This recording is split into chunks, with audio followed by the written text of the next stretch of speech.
Un tema muy recurrente cuando se hace discusión de evolución o de la evolución es que se suponga que los seres humanos descendimos de un primo común con los primates, con los simios, y que esto se habría producido una separación hace 6 millones de años atrás.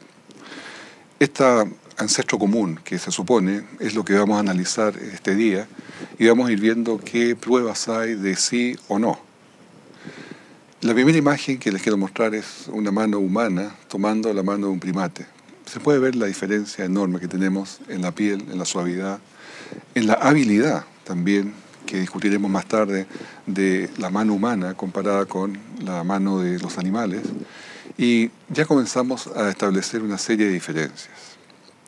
Pero comencemos con la escritura. Génesis 1:26 dice: entonces dijo Dios, hagamos al hombre a nuestra imagen, conforme a nuestra semejanza, y señoree, varón y hembra lo creó.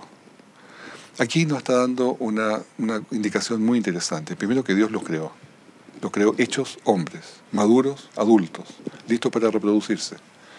No los creó niños, ni los creó monos, ni mucho menos. Los creó hombres, completos. Y varón y hembra los creó. Y fíjense, aquí se crea una primera paradoja para la evolución.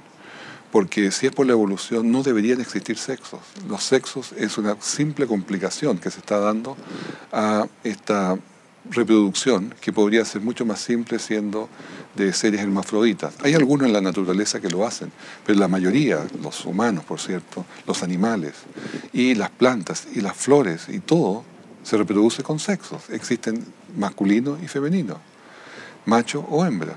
Y estos sexos tienen los sistemas apropiados para copular, los cuales también son complementarios unos con otros. La pregunta es cómo pudo haberse producido esto a través de un sistema de selección natural o todo lo demás. Simplemente deja muchas respuestas sin contestarse. Es una paradoja para la evolución. El pensamiento evolucionista siempre va a ir para llevar al científico que está comprometido, muy comprometido, profundamente comprometido con el dogma de la evolución, para tratar de encontrar fósiles de simios que sean casi humanos o que pueda probarse que tienen alguna similitud con los humanos. Una vez aceptado ese paradigma de la evolución, toda evidencia que se encuentre va a ser interpretada bajo este lente, bajo esa consigna, porque es su conjunto de creencias, y eso va más allá de lo que un científico debería hacer estrictamente hablando, en forma muy profesional, porque todas las personas son seres humanos, así que siempre está el dogma presente, y ese va a pasar a ser su religión. Total, los millones de años que se le pueden poner a todas estas cosas es un aceite, es un suavizante, el cual puede usarse para explicar cualquier cosa. Pero no cualquier cosa sucede porque hay millones de años. No es así. La información no se crea, aunque se tengan millones de años. Lo único que se crea es desorden, pero nunca orden. El orden no se crea solo. Se necesita una mente organizadora, una mente inteligente para crearlo. Hay un paleoantropólogo llamado Milford Wolpoff que escribió un libro de su propio tema, paleoantropología, y dice que creo que la objetividad no existe en ciencias. Aún en el terreno de juntar datos, se está haciendo decisiones sobre lo que debe guardarse y lo que debe ignorarse, lo que refleja el marco en que se ubica el científico. Es decir, tiene que tomar decisiones. Dice, esto me sirve, esto no me sirve, y lo va a tomar de acuerdo a su marco de creencias, de convicciones. No lo va a hacer en forma absoluta, neutra, digamos así. También el doctor John Gribbin y doctor Jeremy Cherfas escribieron un libro, el cual justamente explican algo bastante parecido. Dice, los evolucionistas debemos admitir, ellos son evolucionistas, ¿no?, que la historia de la paleontología no brilla como un ejemplo de la búsqueda de la verdad, especialmente cuando se trata de la verdad del origen del hombre. Dicen después, sabemos que la imagen popular de un científico es la de un buscador apasionado de la verdad, y esta no puede estar más lejos de la realidad.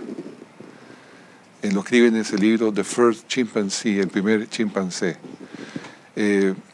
Y desde luego que dejan algo que es muy humano. No pueden evitar la pasión de buscar lo que ellos creen, más que buscar algo que es totalmente neutro. El diluvio universal ahora tuvo una importancia enorme, es muy importante para la fe cristiana, y esto no puede dejarse de lado, debe ponerse el énfasis correspondiente. El diluvio es absolutamente crucial. Y el diluvio, que están todas las demostraciones debajo nuestro a través de las capas sedimentarias, con 1 millón de millones de fósiles que están enterrados allí, fósiles que no se producen el día de hoy en ninguna parte. Es decir, tuvo que haber una razón muy especial para que todos esos fósiles llegasen a estar enterrados allí. Bueno, nosotros simplemente creemos que es el diluvio, que lo produjo en un periodo no más allá de un año. Es un año, 17 meses, 17 días, perdón, duró el diluvio. Pero acá tenemos una imagen que, siendo la Biblia verdad, no habría tiempo para pretender la evolución. O sea, no les queda tiempo porque según la Biblia Adán y Eva pasó hace 6.000 años aproximadamente atrás. Podrían, si se consideran algunas consideraciones, podrían ser hasta 10.000 años. Pero en esta cantidad de tiempo, y 4.500 años solamente desde el diluvio, no queda tiempo de millones de años para pretender ni siquiera una evolución, porque no hay tiempo y ni siquiera le da una credibilidad. Pero si es que debajo de Adán y Eva había en existencia una cantidad de millones de fósiles, producto de muerte, de enfermedad, de sufrimiento de todos estos animales, por una competencia por la vida, por una sobrevivencia del más fuerte, esto cambiaría la película. Porque, primero que nada, Adán y Eva no tienen ningún sentido de existir en ese contexto, que es el evolucionario. Si así fuese, el diluvio no fuera un evento real, sino que esos millones de años son los que dan cuenta de todos esos fósiles que están abajo, sería el resultado de muerte y sufrimiento antes de Adán y Eva, que produce al final del día un error en la Biblia, que la Biblia dice que todo lo que Dios creó con Adán y Eva, en los 6 días de creación, era bueno, y bueno en gran manera. Es decir, no había muerte, no había sufrimiento, no había enfermedad. Pero como estamos viendo que debajo de los fósiles es evidente que hay muerte, hay enfermedad, hay sufrimiento, hay evidencias claras de un animal comiéndose a otro, hay evidencias claras de enfermedades que hoy día se conocen con cáncer dentro de los fósiles, hay evidencias hasta incluso en los neandertales de artritis, de sífilis y de otras cosas. Entonces sabemos que hubo sufrimiento allí, pero eso es producto del diluvio. Ahora, si se interpreta al revés, que no habría pecado, por lo tanto no hay responsabilidad allí de ningún diluvio, sino que son millones de años, está validando esto, el paradigma de la evolución. Por eso que es tan importante para el mundo cristiano creer, entender y poder describir y defender el diluvio universal. La evolución atea nos lleva al convencimiento, o lleva al mundo al convencimiento, de que la sobrevivencia o la supervivencia del más fuerte es la que produjo la muerte por millones de años, la pelea por la vida. Y por lo tanto, Adán y Eva no existió. Si esto hubiese sido así, entonces la muerte no fue el resultado del pecado de Adán y Eva. Si fuese así, significa que no existe el pecado, por lo tanto no somos culpables. Y si no somos culpables, ¿para qué necesitamos un Salvador? Y si no necesitamos un Salvador, la muerte de Cristo no sería necesaria. Y sin Cristo, ¿qué sentido tiene la religión? Porque el fundamento de la fe se ha destruido. El fundamento de la fe, que es Jesucristo mismo, se ha destruido. Eso es lo que produce la evolución atea. Eso es justamente lo que quiere el enemigo de las almas, destruir al mismo centro de la religión, al mismo centro de nuestra existencia, que es Cristo Jesús. Los museos, la típica representación que nos ponen, es una sucesión de monos que después son hombres y cada vez se ven más humanos. En esta visión en particular, son hombres relativamente reales, pero que vivieron en la misma época, porque son todos descendientes de Noé. Y ya les voy a contar más detalles de esto. Y los monos siguen siendo monos los que están atrás. Pero esta ilustración artística que muestra tan gráficamente que de un mono que no camina tan erecto, sino que son más bien cuadrúpedos, va pasando cada vez caminar más erecto y va pasando cada vez a ser más civilizado, por supuesto que es una imaginación solamente de un artista, porque no hay ley conocida en la física o la biología que pueda crear información de la nada. Es muy importante la información.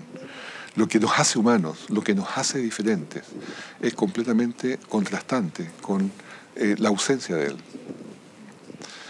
Que es lo que dice la evolución, de que de un árbol que venía evolucionando de otras especies, ahora somos mamíferos, partió todos los primates, desde el mono lemur en la izquierda hasta una mujer, como se ve allí, para lo cual pasaron 6 millones de años, en los cuales esta raza humana fue evolucionada en todo ese periodo. Bueno, veamos un poco algunas ideas. No hay camino ascendente realmente según la entropía genética. La entropía genética es la segunda ley de la termodinámica aplicada ahora al genoma. La observación nos indica a nosotros que siempre hay pérdida de información, nunca se crea información. Entonces la posibilidad de que un primate, un mono, se perfeccionara y fuera perfeccionando su sistema de habla, su sistema de pensamiento, todas sus habilidades, es absolutamente incierta, absolutamente contrario a lo que se ve. Hay un doctor que se llama John Sanford. Él es genetista y trabajó en la Universidad de Cornell en Estados Unidos. Este hombre escribió un libro llamado Entropy and the Mystery of the Genome. Un libro publicado en el año 2008 y que tiene una profundidad fantástica, porque él analiza esto de la entropía genética, o sea, el desorden que se produce en el gen, las mutaciones que se producen en los genes. Y dice que es una poderosa evidencia de que la vida y la humanidad debe ser joven. El genoma se está degenerando, o sea, el ADN nuestro está perdiendo información continuamente, porque a medida que vamos viviendo, se van reproduciendo nuestras células, se van agregando errores que no se corrigen con los sistemas correctores que tiene el ADN. Y estos errores se pasan de generación en generación, a los hijos, a los nietos. Entonces, cada uno de nosotros genera en la vida entre 100 y 300 mutaciones, las cuales se le entrega al hijo, la cual a su vez le agrega sus mutaciones al nieto. Es decir, llevamos entre 300 a 900, y así sucesivamente de generación en generación. Este problema del genoma humano, si le tratamos de aplicar a cientos de miles de años, simplemente no funciona. La humanidad se habría extinguido hace mucho rato, porque el genoma humano no puede funcionar con todos esos errores por cientos de miles de años, menos con los 6 millones de años que se pretenden desde la salida del primo mono hasta el día de hoy con el ser humano. No hay tiempo. El genoma humano dice no puede seguir existiendo cuando entropía genética va aumentando y aumentando los errores. La entropía genética probablemente es el mecanismo fundamental para explicar el proceso de extinción, no solamente del hombre, sino que de muchos animales. Se cree que por eso se han extinguido. La extinción en el pasado y en el presente se puede entender mucho mejor, no que fueran por los cambios climáticos, pero por la acumulación de mutaciones. Esto es muy consistente en realidad con una creación sobrenatural y con una tierra joven. El doctor John Sanford usó un modelo computacional de simulación numérica y calculó cuánto podría alcanzar la humanidad antes de extinguirse. Y llegó, según esos cálculos, a solo 268 generaciones. Cuando nosotros pensamos que una generación tiene entre 35 y 50 años, podemos multiplicar simplemente de que la humanidad no pasa mucho más allá de los 10.000 años. Si vemos, siempre exageramos, 20.000 años, pero jamás podría alcanzar 6 millones de años como la evolución necesitaría para poder salir desde un primate hasta ser un ser humano. Más allá de todos los problemas que hay, de dónde sacó la información, cómo creció y todo eso, además de eso, se encuentra con esta otra muralla de la entropía genética, de que simplemente se destruye la información de los hombres cuando se van pasando de generación en generación. Hebreos 1:11 nos dice justamente que el mundo se envejecerá como una vestidura. Es decir, todo va a tender al desorden. Y eso se comprueba en la segunda ley de la termodinámica. Todo tiende al desorden. Los edificios, si se dejan abandonados, se destruyen. Van perdiendo todas sus condiciones. Hasta el cemento pierde su orden y se degrada y finalmente no sirve. ¿Para qué decirle los metales? Los automóviles que se dejan abandonados pierden sus vidrios, pierden sus tejidos más suaves, los asientos, los neumáticos, y todo tiende al desorden, a la entropía. El mundo, el universo, al final, debido a esta segunda ley de la termodinámica, algún día va a tener una muerte de calor.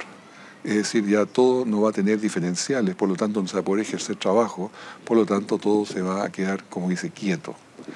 Esto, desde luego, es teórico y es de millones de años posiblemente por delante, pero es el camino. Nada es eterno. Los soles no son eternos. Los soles se están quemando.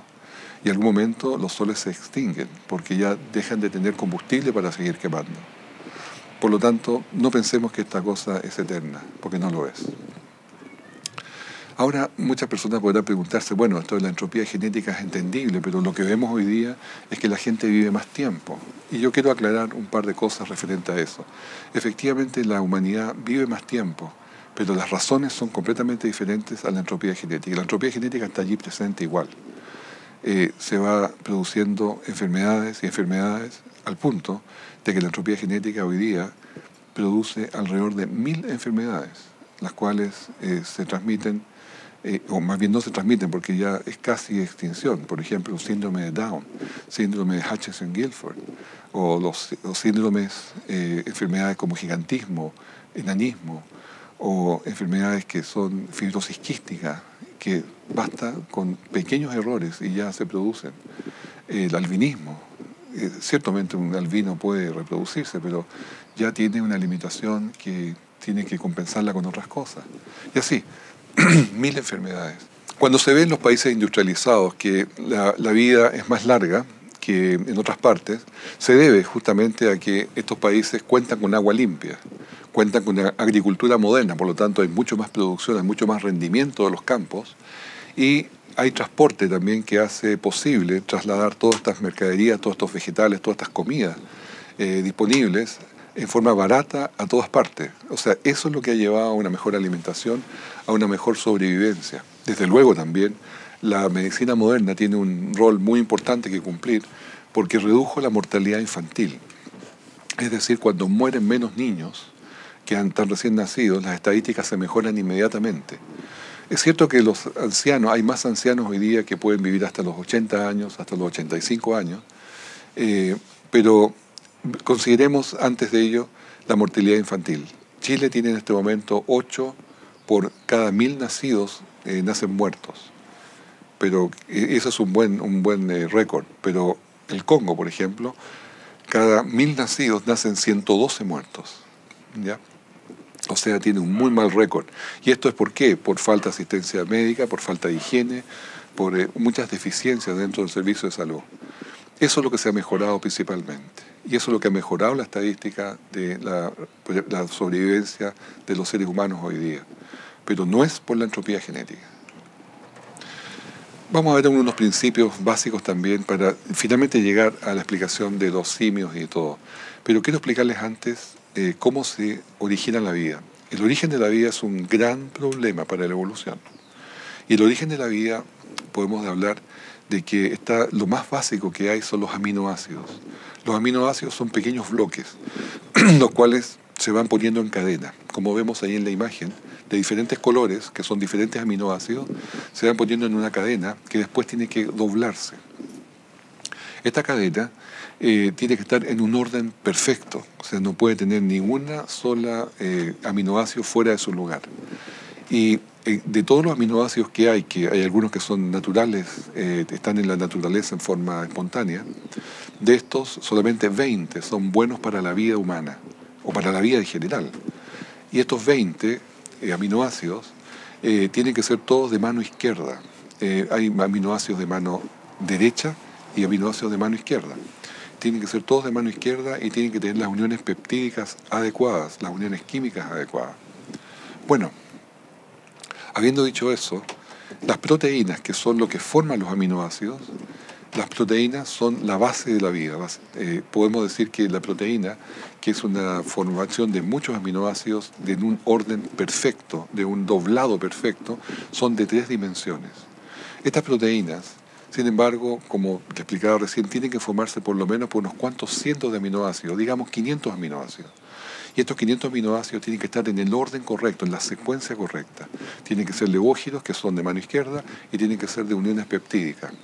Ahora, para que esto suceda, por casualidad, se ha calculado de que la posibilidad es 1 dividido por 10 elevado a 950. Esto básicamente es un 1 dividido por partido seguido por todos los ceros que se ven en la pantalla. Es decir, la posibilidad de eso es 0. La posibilidad que se haga una sola proteína por sí sola es 0.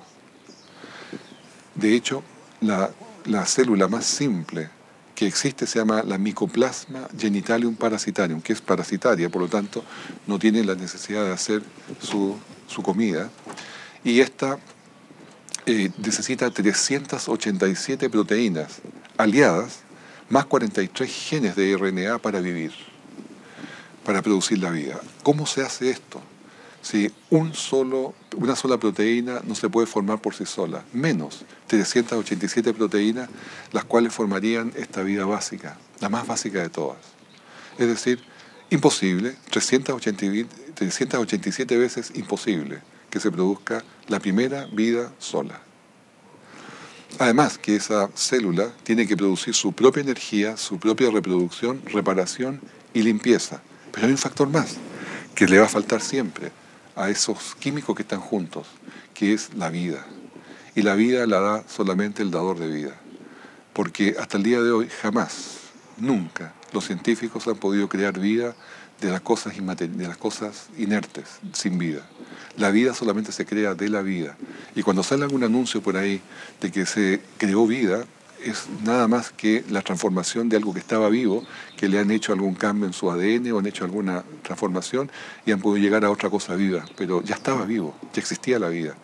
Y eso yo creo que es un impedimento enorme. De hecho, el origen de la vida es un gran problema para la evolución, que no lo pueden explicar.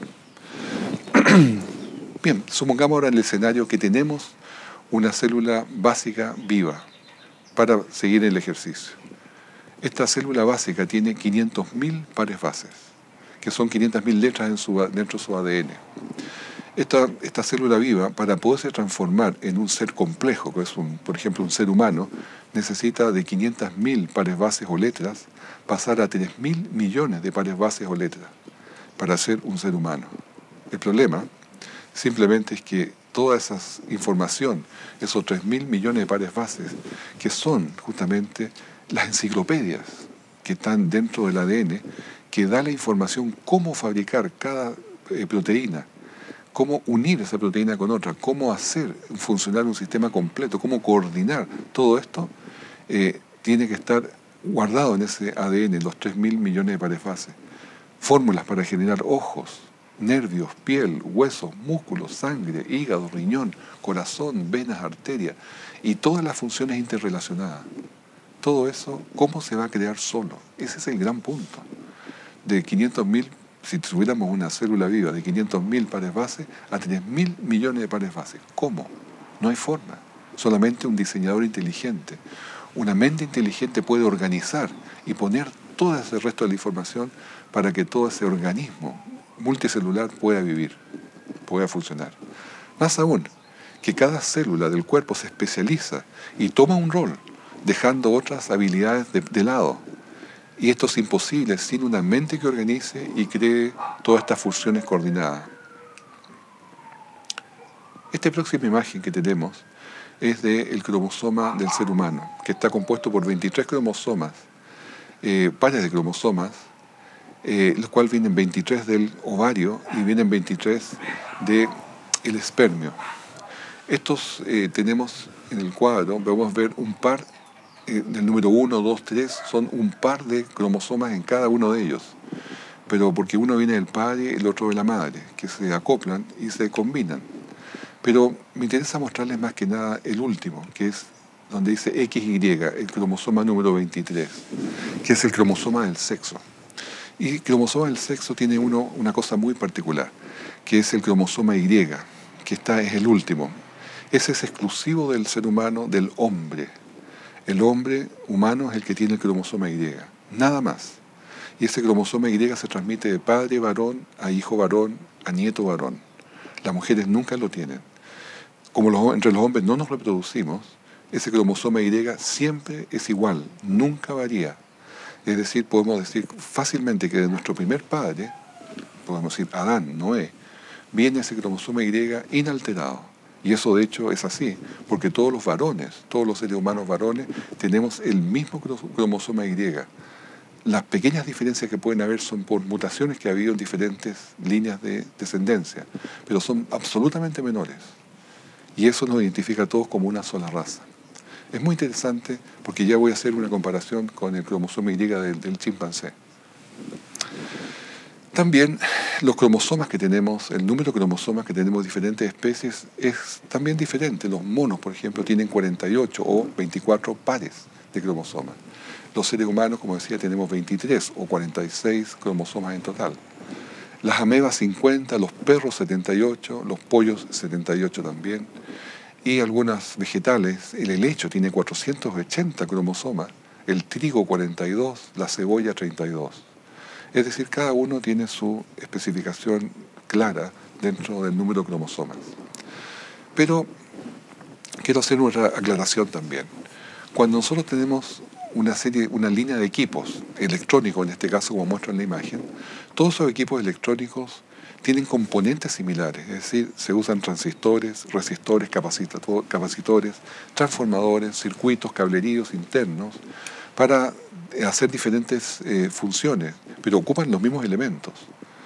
Y estos se conectan de forma diferente y se usan de forma diferente, que son los diferentes componentes. Pero eso, lo que nos está hablando aquí es un diseñador común, una fábrica común que los hizo, ¿ya? Ahora, lo que quiero destacar siempre es hay un diseñador común, que es el que usa esos elementos. Bueno, en los seres vivos también hay un diseñador común. Y el genoma humano tiene una similitud con el genoma del chimpancé, pero debido a que tenemos un diseñador común. Es decir, en un comienzo se habló, en el año 2002, se habló de que había un 98% de compatibilidad entre un ser humano y un chimpancé. Pero hoy día esto se ha vuelto a calcular porque se usaba antes el método de reasociación cinética, que es muy imperfecto, es indirecto.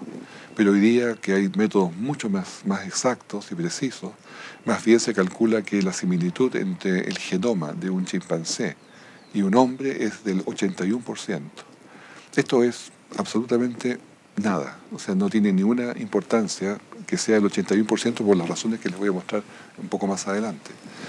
Ahora, el hecho de que haya similitudes no está hablando de que es un mismo diseñador, está bien, pero el diseñador también ocupa ocupa los mismos elementos en ambos. Por ejemplo, el ATP síntesis, los huesos, los músculos, los órganos, enzimas, que son comunes en este caso en diferentes animales. Pero eso no quiere decir de un mismo ancestro, ¿ya? Porque la gran diferencia entre humanos y en este caso los simios, es que nosotros podemos hablar, tenemos un sistema de paladar, lengua y de vocalización completamente único, que nadie más lo tiene. Podemos hablar, comunicarnos, podemos hacer planes, tenemos conciencia, tenemos principios, conocemos el bien y el mal, podemos ser amables, nos podemos poner en los zapatos de otros. Los animales simplemente no pueden, porque son una especie inferior, son una especie hecha con otro objetivo. El ser humano es el que fue hecho a la imagen de Dios primeramente y después, desde Set en adelante, a la imagen de sus padres, de Adán y Eva. Ahora, el genoma, que repito es el ADN completo que tenemos en el cuerpo, también tiene mucha similitud con el banana. De hecho, el hombre y el banana comparten un 72% del genoma.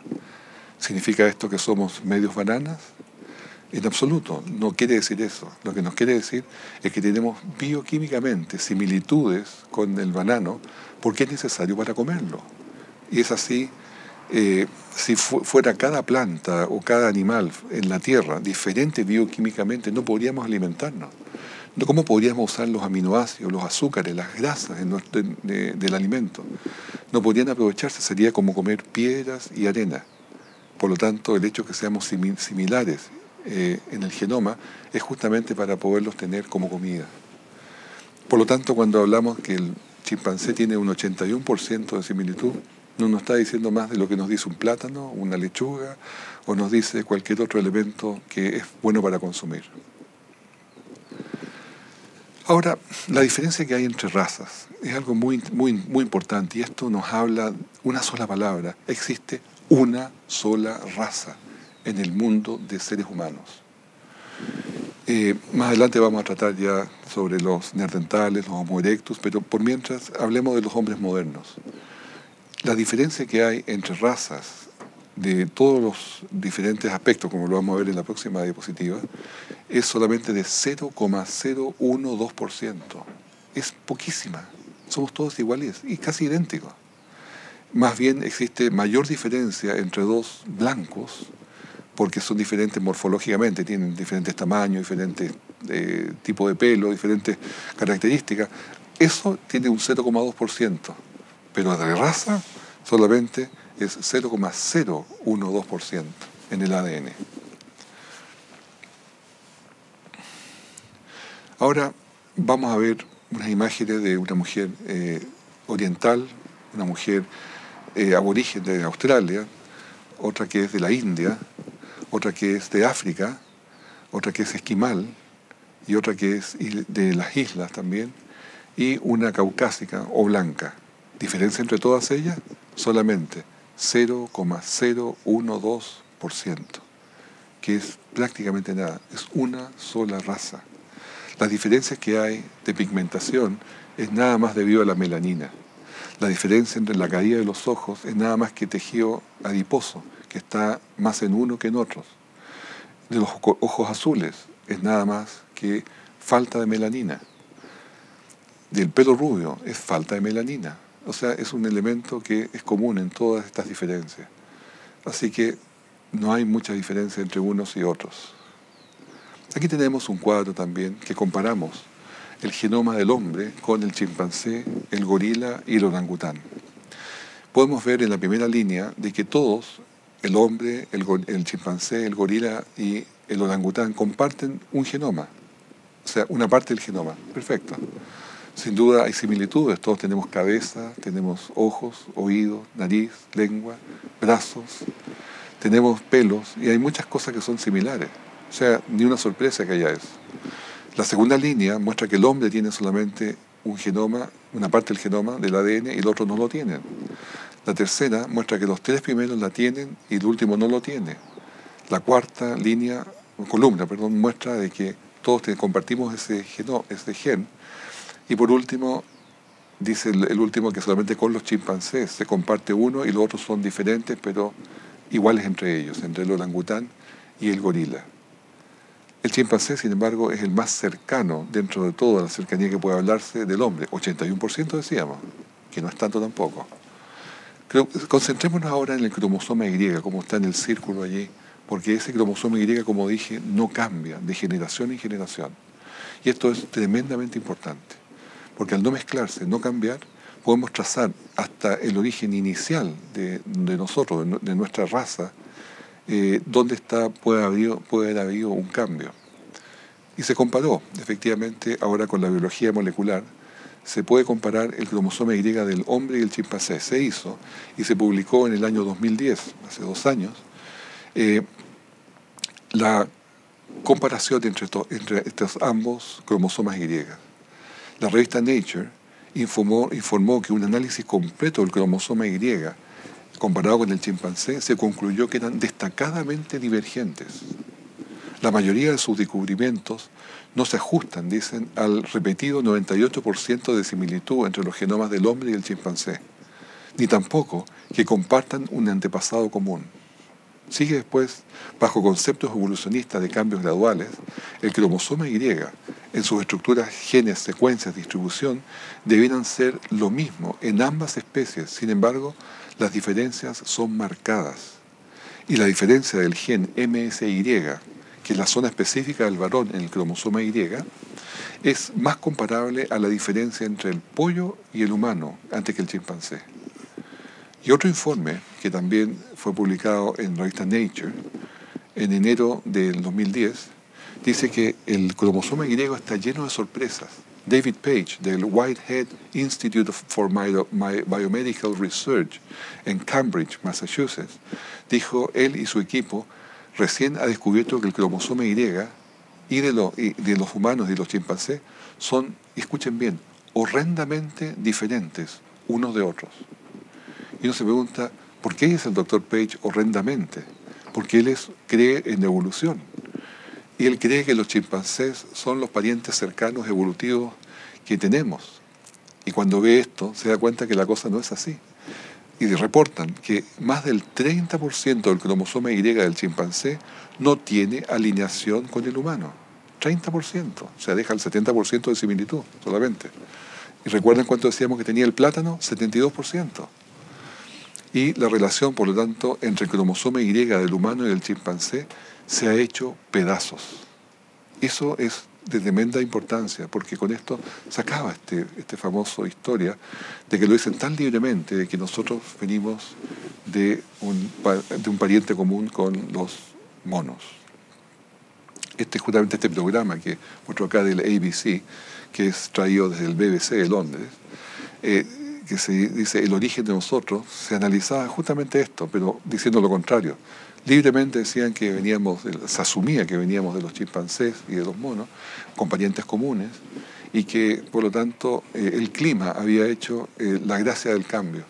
Mira cómo dice, esta serie explora, dice, el poderoso y sorpresivo cambio anatómico que nos han dado nuestros antepasados, lo necesario para sobrevivir 6 millones de años. Ya explicamos que no es posible los 6 millones de años, cuando hay solamente 268 generaciones posibles de seres humanos. Bueno, la adaptación, según la versión evolucionista, y esto lo saqué justamente de estos mismos documentales de BBC, dice que las adaptaciones, grandes o pequeñas, están ocurriendo en forma habitual en todas las especies y demuestra cómo la evolución trabaja. Esto es un gran error, una gran mala representación de lo que está pasando. Nosotros cuando vemos adaptación, estamos viendo exactamente eso, adaptación de la especie, dentro de la especie. Jamás eso no se puede llamar evolución, porque ahí siempre hay pérdida de información, nunca ganancia de información. Por lo tanto, la adaptación no es evolución. La adaptación es pérdida de información, es lo contrario a la evolución.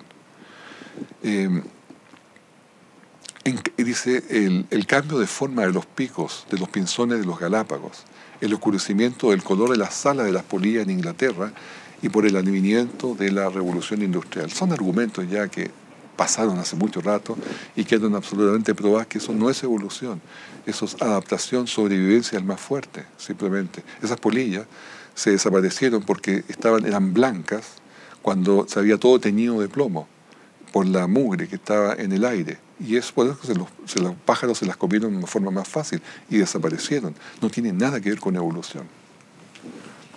Entonces, analicemos un poco qué es lo que es la evolución, la microevolución y la macroevolución. Primero, la adaptación, que se le llama malamente microevolución, sucede en la naturaleza efectivamente. Pequeños cambios de coloración, altura, pelaje de los animales que los adaptan mejor para vivir en una circunstancia u otra. Pero esta adaptación es después de varias generaciones que han muerto porque no pudieron sobrevivir. La sobrevivencia más fuerte es parte también aceptable del creacionismo, donde nosotros, claro que aceptamos de que hay animales que no pudieron sobrevivir. Un perro que se movió, por ejemplo, a vivir a un sector helado, de gran dureza del clima, por cierto que el que tiene menos pelo no va a sobrevivir. Y la próxima generación, solamente aquellos que lograron tener pelo largo van a poder sobrevivir. Eso es adaptación. Pero ese perro que tiene pelo largo nunca más va a tener pelo corto. O sea, perdió información. Sin embargo, la macroevolución, esto es, formación de nuevas especies a contar de una anterior, jamás sucede, nunca, jamás. Un perro se va a transformar en gato, o un gato en caballo, o un caballo en elefante, un elefante en otra cosa, jamás.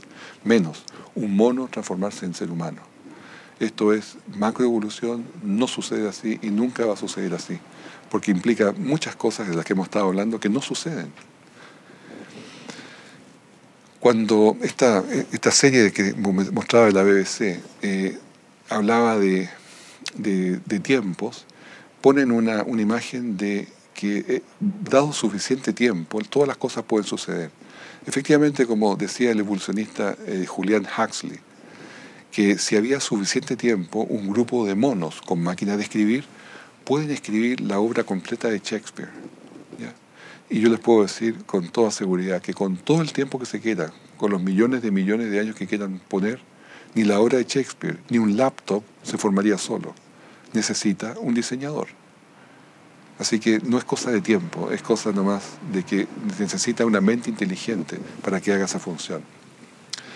Después del diluvio, la Tierra se vuelve a poblar. ¿Cómo se vuelve a poblar? Esto nuevamente siguiendo en la trayectoria para explicarlo de los simios y de los hombres. Génesis 9:19 nos dice que estos tres, que son los hijos de Noé, y de ellos fue llena toda la tierra. Ellos fueron los que poblaron la tierra posteriormente al diluvio. Y ahí tenemos la imagen de la izquierda, a Noé con su esposa y sus hijos. Los 3 hijos varones que tenía, por lo tanto, Noé le transmitió a sus 3 hijos el mismo cromosoma Y. Y la madre, o sea, la madre de esos hijos, no le transmitió a nadie su ADN mitocondrial, porque el ADN mitocondrial solamente, se lo transmitió a los hijos, pero ya no, ahí se detuvo, porque el ADN mitocondrial se puede transmitir hacia las generaciones posteriores solamente a través de hijas, porque se transmite a través de mujer a mujer. Y en este caso, las mujeres de ellos son los que llevaron los ADN mitocondriales específicos de su propia familia. Y las descendencias de ellos, es muy interesante ver cómo el ADN mitocondrial va hasta el día de hoy manteniéndose como una sola raza, que también lo veremos en otro momento, en otra instancia. Pero llegaron finalmente las descendencias de ellos en muy corto tiempo hasta Babel, hasta la Torre de Babel. Y allí, por una separación que se hizo por parte de Dios por los idiomas, tuvieron que separarse por líneas paternales. Y estas líneas paternales hablaban idiomas específicos y eso le llevó a reforzar características raciales que son hoy día simplemente las razas. Si no hubiese existido Babel, hoy día todos seríamos muy parecidos unos a otros porque habría una mezcla muy intensa. Cuando las poblaciones se achican, se producen diferencias. Cuando las poblaciones se generalizan, se puede ver un resultado totalmente contrario, es decir, prácticamente todos muy parecidos. De Babel, por orden del Señor, salieron a emigrar. Ahora los hombres, los hijos de Noé, a toda Europa, al Asia, al África, a Oceanía y después a través del estrecho de Bering, recuerden que había edad de hielo todavía, salieron hasta el sector de América, completando así también la emigración hasta las Américas. ¿Qué es lo que dicen los cuadros evolucionistas? De que todo salió no de Babel, sino que salió un poco más al sur, desde África, porque África tiene una gran diversidad racial. Esa es la razón por la cual dan ellos. Y es muy interesante, también tema de otra conversación, de que hay líneas de migración que se ven a través del ADN mitocondrial, porque tiene pequeños cambios que son las mutaciones, y así se pueden trazar hacia dónde se han ido las diferentes poblaciones y poder determinar, curiosamente, hacia dónde se movieron. Inicialmente habían 3 líneas mitocondriales, la M, la N y la R. Pero hoy día se cree que hay solamente una sola raza, porque hay solamente un ADN mitocondrial. Bueno, una vez que se produjo la dispersión desde Babel, el año 2250 a.C., lo primero que se encuentran enterrados en los niveles más bajos después de esa época, se encuentran Homo erectus, que está en la figura en rojo. Posteriormente, ya más arriba, se encuentran los neandertales y después los Homo sapiens, que son ya los hombres más modernos. Abraham, y finalmente en la época de Abraham, ya en el año 2000 antes de Cristo, ya tenemos prácticamente todos que son Homo sapiens. En estos cuadros podemos ver el año 2250 que se han encontrado entierros en Babel y en esa parte de África, por ahí cerca del Cuerno. Pero después en el año 2100 antes de Cristo se pueden ver una distribución mucho más grande de hombres neandertales, de hecho, en África, en Europa y en Asia. Posteriormente, en el año 2000 antes de Cristo, se encuentran ya una mezcla de hombres más modernos, algunos neandertales, y ya los Homo erectus comienzan a desaparecer, para finalmente el año 2000, después del 2000, tener ya prácticamente todos hombres modernos, Homo sapiens, en los desentierros que se han hecho, y allí también a América han pasado solamente Homo sapiens. Ahora vamos un poco a lo que dice la evolución. Su objetivo de los evolucionistas ha sido descubrir fósiles que parezcan casi humanos, para probar el caso que ellos tienen. Y para esto se han postulado muchísimos casos, tal vez cientos, que se encuentra un pedazo de hueso acá, otro pedazo por allá, y se empieza a construir una historia a través de dientes, una mandíbula, un pedazo de cráneo, y que finalmente se llegan a conclusiones o no se llega a ninguna conclusión, pero los que más destacados, los que se han publicitado más son los Ramapithecus, los Australopithecenes, los Australopithecus afarensis y los Homo habilis, que son todos monos. Hay tres reclamos que han sido llamados el hombre de Java, el hombre de Nebraska y el hombre de Piltdown, que lo vamos a ver en detalle, y finalmente el Homo erectus, el Homo florensis, el hombre de Neandertal y el hombre de Cro-Magnon son simplemente verdaderos hombres, ¿ya? Para no mezclarlos. Estos son todos descendientes de Noé. Los otros vamos a ver caso por caso. Primero, el Australopithecus africanus, que es el niño Town. Fue descubierto por Raymond Dart en 1924 en Town, en Sudáfrica. El descubrimiento consiste en la cara completa, dientes, mandíbula y caja endocranial. Se estimó su edad en 2 a 3 millones de años, de acuerdo a la edad evolucionista, pero los fósiles sudafricanos son difíciles de fechar porque se encuentran en cuevas, no en estratos. Los dientes serían los de un infante de 5 a 6 años, pero el tamaño del cerebro es de 410 centímetros cúbicos, alcanzando cuando fuera adulto 440 centímetros cúbicos. Esto es muy relevante. Y la cabeza redondeada, los caninos pequeños y la entrada de la columna al cráneo convenció a Dart que este era un bípedo y lo llamó Australopithecus africanus, o mono del sur de África. Aun cuando se hizo famoso, la interpretación de Dart fue rechazada por la comunidad científica, es decir, fue dejado como un simio, como un mono extinguido, pero mono todavía. Otro muy famoso que apareció son el Australopithecus afarensis, o llamada también Lucy. Se reveló en el año 2006 que se encontró otro Australopithecus, igual que Lucy, pero mejor conservado. Y esto prácticamente desarmó la historia. Porque se sabe que hoy día, que claramente que por los restos del cráneo, este cráneo no son ni siquiera un intermediario entre mono y hombre. No caminaba parado como los hombres, como se dijo en un comienzo. Los dedos, sus manos y sus pies eran curvos, porque son especiales para colgarse de los árboles. Eran largos, como los monos. Sus brazos eran muy largos, que llegaban prácticamente hasta las mitades hasta casi al suelo. Y porque viven en los árboles. El mecanismo en las muñecas ahora también tenía un bloqueo que le permite caminar con 4 pies apoyándose en los nudillos. Se llama knuckle walking.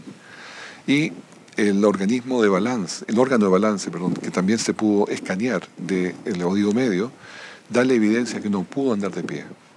Y el cerebro, desde luego, era de un tamaño menor como el de los monos. O sea que Lucy, que se mostró como la mejor opción, no era ni siquiera parecida a un homínido, a un hombre. Ahí tenemos nuevamente los huesos que se encontraron de Lucy a la izquierda y un esqueleto más completo hecho de plástico. Otro más que se encontró es el Toumai o el Sahelanthropus thadensis, y podemos ver sus cejas prominentes, que no tiene frente prácticamente. Su cráneo pequeñísimo, 320 a 380 centímetros cúbicos, comparable al tamaño de un chimpancé. La apertura posterior de su columna sugiere que caminaba agachado, o sea, en cuatro patas. Y todo el mundo consideró que era un hallazgo de importancia, pero que era simplemente un mono. No era en absoluto un precursor del hombre. Y así otros ejemplos: Australopithecus robustus, Australopithecus boisei, o este procónsul africano, que se ve claramente que tiene las mismas características de un chimpancé actual, moderno. Esto es una imagen del Museo de la Galería de la Evolución de Melbourne, Australia. Y miren cómo se mezclan una con otra tratando de mostrar que hay una evolución. El Homo sapiens es el de arriba, que somos nosotros. El Homo neanderthalis son los neandertal, que son prácticamente idénticos a los hombres.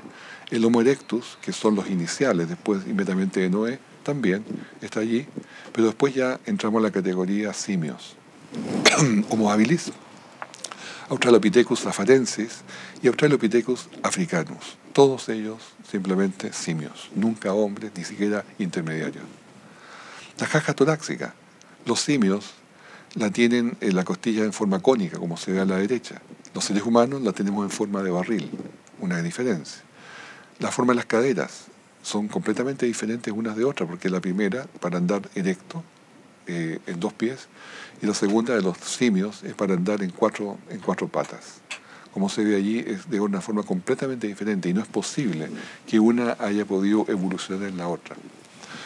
O la pelvis, también del chimpancé, es completamente diferente a la humana, como se ve en la imagen. El bipedalismo, o sea, caminar en dos pies, es una diferencia básica entre humanos y simios. Porque para caminar de pie se ocupa mucho menos energía que caminar en cuatro patas. Los esqueletos, podemos verlo allí comparándolos, y estos esqueletos de diferentes simios son totalmente diferentes, aun cuando tienen características parecidas, como los fémur, los brazos, los cráneos. Tienen alguna similitud, desde luego, pero son diferentes especies, creadas por un mismo diseñador. El tamaño del cerebro también es muy relevante. Los simios tienen todos alrededor de 300 a 400 centímetros cúbicos de caja craneal. En cambio, los seres humanos tienen alrededor de 1400 a 1600.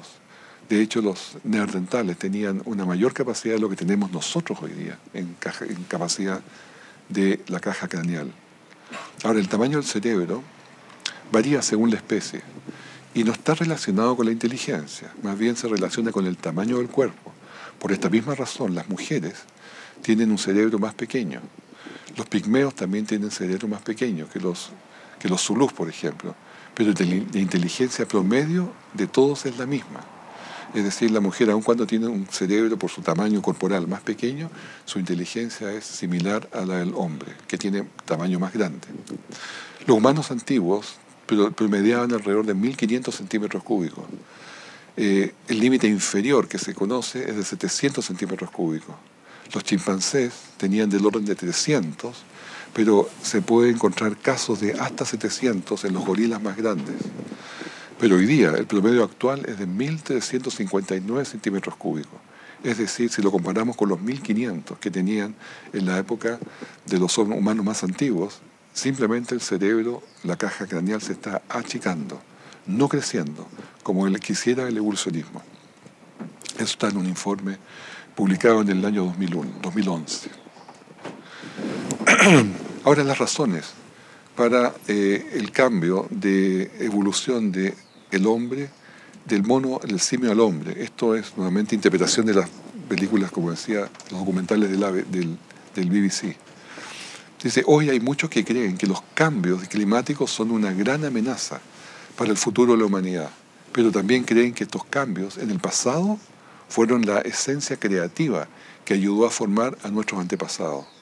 Basado en nuevos descubrimientos de los climas de extremos, el paleontólogo Rick Potts ha dado una nueva gran teoría, que la variabilidad de clima fue la fuerza que llevó a la evolución humana y nuestros antepasados se adaptaron al cambio. La capacidad mental de repente se disparó y los simios se vieron transformados en humanos. O sea, si le sacamos un poco las palabras a esta declaración, nos está diciendo que debido al cambio climático, los monos se transformaron en hombres. Y realmente es una declaración bastante de creencia. No hay ninguna evidencia para eso. Aquí tenemos ya los Homo erectus. Los Homo erectus son los primeros descendientes de Noé y como podemos ver a mano derecha, ese esqueleto es un hombre perfectamente formado, idéntico a los hombres de hoy día. Lo único que se le podía decir que los Homo erectus tenían el cráneo un poco más grueso, pero que no hace ninguna diferencia. El niño de Turkana, que fue descubierto en Turkana, en África, es un niño posiblemente de unos 12 años de edad, de 1,80 m de altura, y resulta muy semejante a la raza Neandertal. El evolucionista Donald Johanson describe este fósil, dice, era alto y flaco. La forma de su cuerpo y la proporción de sus miembros resultan las mismas que los actuales africanos de la zona ecuatorial. Las medidas de sus miembros son totalmente iguales a la de los actuales blancos norteamericanos adultos. Es muy interesante, o sea, son humanos simplemente. Después, hace poco se descubrieron los Homo florensis, que se les llamó hobbits también, en Indonesia, que son humanos, pero que son pigmeos. Y son pigmeos tal como existen pigmeos en África, en Australia, en Tailandia, Malasia, Indonesia, Filipinas, Papúa Nueva Guinea y en Brasil. Hay pigmeos de todas partes, de pequeños cráneos, pero son humanos. El hombre neandertal fue descubierto en 1856 en el valle de Neander, tal significa valle, en Alemania. Y eran gente fuerte, de piernas cortas. Se cree, sin embargo, que sufrieron de artritis, raquitismo y sífilis. Probablemente vivieron durante la edad de hielo y fueron muy longevos. Los neandertales usaban joyas, instrumentos musicales y hacían pinturas en las cavernas, eran capaces de hablar, enterraban sus muertos. Y cuando hacemos una comparación del ADN mitocondrial del neandertal con el Homo sapiens, vemos que sus diferencias son de 22 posiciones, cuando entre humano y humano pueden existir 24 posiciones de diferencia, es decir, son legítimamente 100% humanos igual que nosotros. Ahora las diferencias, dice, el análisis del ADN del neandertal no pudo mostrar ninguna diferencia significativa del ADN de los humanos modernos. Esto está en un informe de Nicholas Komnilelis del año 2001. La última tecnología de ADN dice que de la biología molecular, dice que los neandertales son 99,7% idénticos a los humanos modernos, que el 1 al 4% del ADN puede encontrarse en los euroasiáticos y de que 8 genes son diferentes a los humanos modernos. Estos gobiernan proteínas que manejan el metabolismo, el crecimiento de la cabeza y el color de la piel. Y los neandertales son totalmente humanos y deben clasificarse como Homo sapiens. Un informe del año 2010. Aquí tenemos la imagen de una mujer neandertal y que basado en la evidencia que se tiene del ADN, se cree que la han puesto, ¿no es cierto?, como una mujer de piel clara y con posibles pecas y algo colorina también, porque en el ADN mostraban esas características que hoy día se conocen perfectamente bien. También se simuló a través de computador forense estos huesos que se pudieron recubrir de músculos y piel, y esas serían las imágenes de los neandertales, perfectamente normales para el día de hoy. Tenemos diferentes imágenes. Y finalmente, el entierro de los neandertales. La mayoría de los antropólogos reconocen que el entierro es un acto humano y religioso.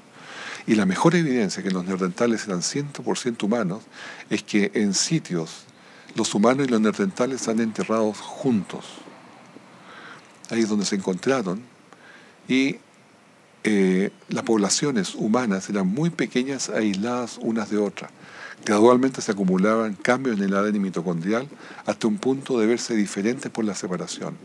Es decir, sin duda ellos vivieron aislados, vivieron en la edad de hielo y no tuvieron mucha relación con los otros humanos que eran los primos, digamos así. Nada en la nueva información elimina la posibilidad que los neandertales se mezclaron con los Homo sapiens para ser parte de la misma especie. Conclusión.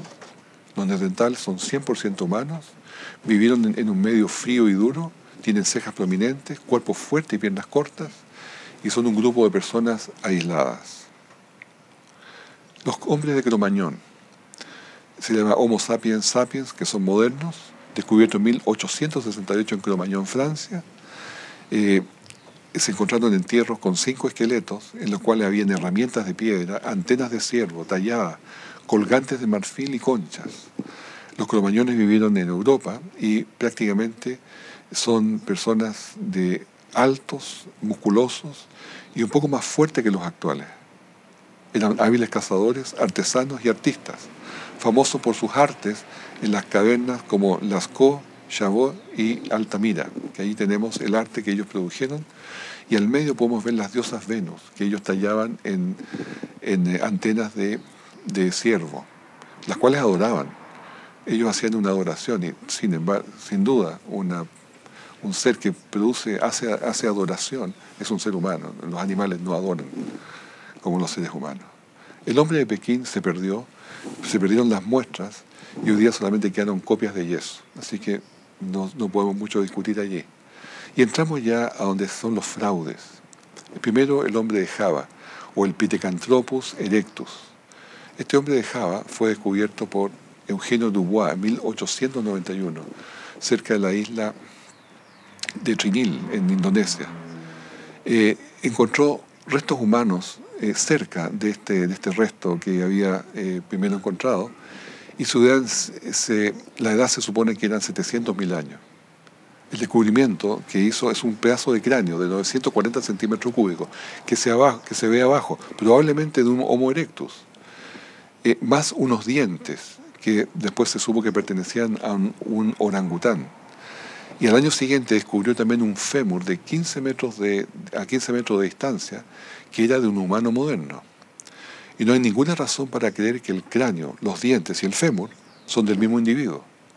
Pero se aceptó que Dubois había encontrado el eslabón perdido y fue aceptado por todos, aun cuando la autoridad había identificado los dientes como de orangután y el fémur como de humano. El hombro de Java, de hecho, fue anunciado por todo el mundo como la prueba indisputable de la evolución del hombre. Los textos y revistas estaban llenas de reconstrucciones e imágenes del hombre de Java, al que se le dio el impresionante y científico nombre de Pithecanthropus erectus, que es hombre mono erecto. Esto fue un fraude. Y hoy día salió de los libros, ya no se considera ni mucho menos un eslabón perdido. Pero siguió la historia. El hombre de Piltdown. El hombre de Piltdown fue descubierto en 1908 por Charles Dawson, que es un arqueólogo amateur. Y encontraron un resto de cráneo que era humano, posiblemente de Homo erectus, y se le unió posteriormente una mandíbula de orangután.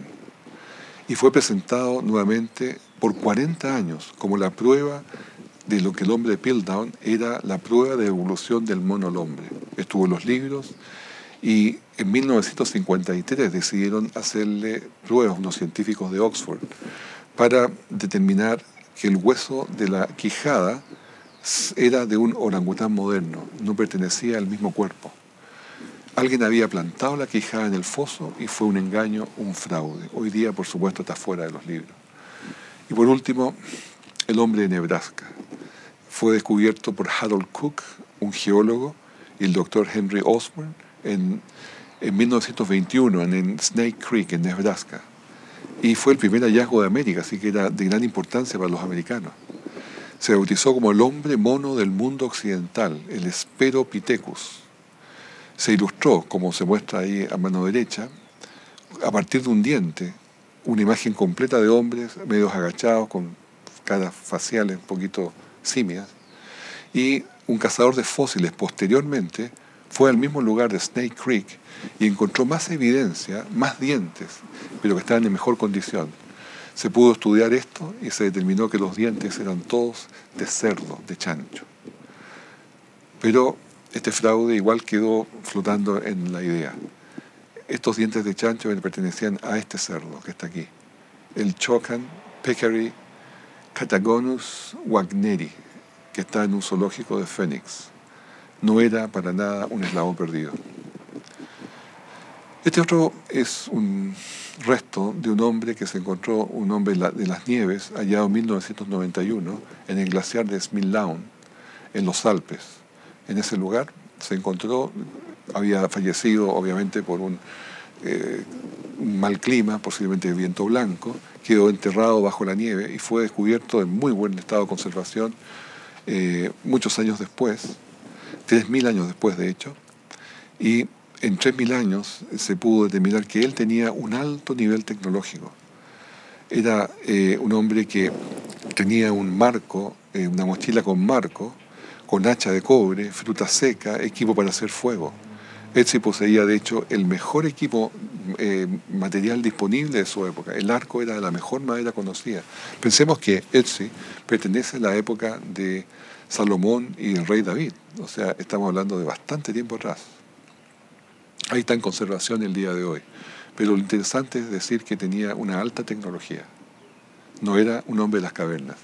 Y para esto quiero dedicarle solamente un minuto. Esta idea de los hombres de las cavernas, que siempre se ha dicho, es nada más que una idea cultural. Los hombres de las cavernas existen hoy también. Porque un hombre que no tiene información, que no tiene mayor cultura, finalmente tiende a hacer las cosas más básicas. Hay un caso muy interesante que sucedió en el sudeste asiático, donde 2 niños fueron desterrados de sus familias, más o menos a los 8 años, y fueron mandados en un bote río abajo, y ellos pudieron sobrevivir, salvarse, y pudieron establecer una cultura con sus hijos y con sus descendientes, pero fue una cultura súper básica, que no sabían agricultura, porque ellos perdieron la información de sus padres, porque eran tan pequeños que no sabían todavía nada de cómo cultivaban sus padres. Y después se vino a saber la conexión que había entre estas 2 tribus, a través de ADN, a través de la información de la biología molecular. Y se pudo determinar claramente que la cultura se había disminuido, porque no sabían agricultura. Tenían un idioma de ellos parecido al de sus padres, pero básico, como niños. Y todos sus descendientes, aun cuando eran adultos, hablaban como niños. Y así se dan cosas que la cultura se va perdiendo, se va desvaneciendo. Por lo tanto, esta idea de la edad de las cavernas y todo lo demás es cultural. Hoy día hay hombres que están en ese mismo estado. No tiene nada que ver con hombres antiguos, pasados.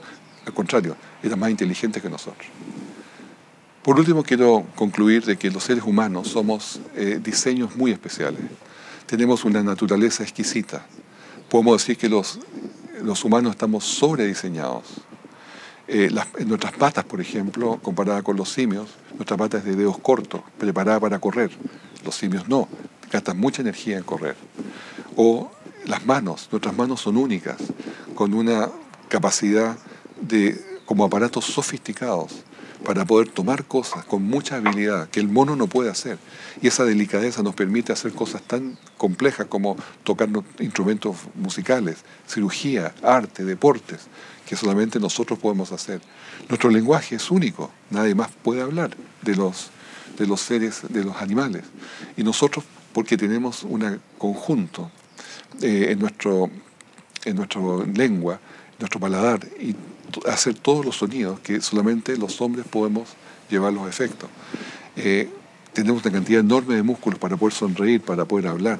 Tenemos también la habilidad de separar en nuestro cerebro nuestro vocabulario. Cuando hablamos muy rápido, unimos las palabras, pero el cerebro las va separando. Y así podemos entender fácilmente un idioma, el mismo idioma nuestro, el materno. Pero cuando se trata de un idioma extranjero, la habilidad que tiene todo el mundo es poder separar las palabras, porque el cerebro no las separa, y entiende una sola línea de palabras. Y ese es el gran problema de los extranjeros viviendo en un país que no es suyo. Y vamos también, la belleza que la mujer humana, desde luego, es única, comparada con un chimpancé. Y la lista continúa: piel delicada única, niñez única, cerebro único, genoma único, matrimonio y nacimiento único, ser espiritual único. Los seres humanos somos muy especiales. Transicionales no hay. Lo reconocían dos doctores, muy conocidos en la evolución. Doctor Colin Patterson decía: no hay tal fósil que uno pueda usar como un argumento sólido y fuerte, un fósil transicional. Y el doctor Stephen Gould decía: la extrema rareza de las formas transicionales en el registro fósil persiste como un secreto de la paleontología. En resumen, como conclusión, los fósiles de los simios presentados, que se dice que son transicionales, son simplemente simios y están extinguidos. Los descendientes de Noé eran los primeros humanos que vinieron a vivir post-diluvio: el Homo erectus, el Neandertal, los Denovians, los hombres florensis y los Homo sapiens. El genoma del chimpancé es solo un 81% similar al humano, lo cual no dice nada. Y el cromosoma Y es muy diferente en simios y humanos, un 30% desigual, lo cual dice mucho. Todos los humanos descienden de una mujer, de acuerdo al ADN mitocondrial, y de un solo hombre, de acuerdo al cromosoma Y. Son una sola raza. Y la información del ADN siempre se está perdiendo, que es la entropía genética. Nunca se aumenta por azar, y así los simios pudieron transformarse alguna vez en humanos, porque no hay tiempo disponible para pensar en 6 millones de años de evolución. Hay extinción de la raza mucho antes que esos 6 millones de años. Y las similitudes nos hablan de un diseñador común, no de antepasados comunes. Finalizamos con Salmo 139:14. Te alabaré porque formidables, maravillosas son tus obras, estoy maravillado, y mi alma lo sabe muy bien.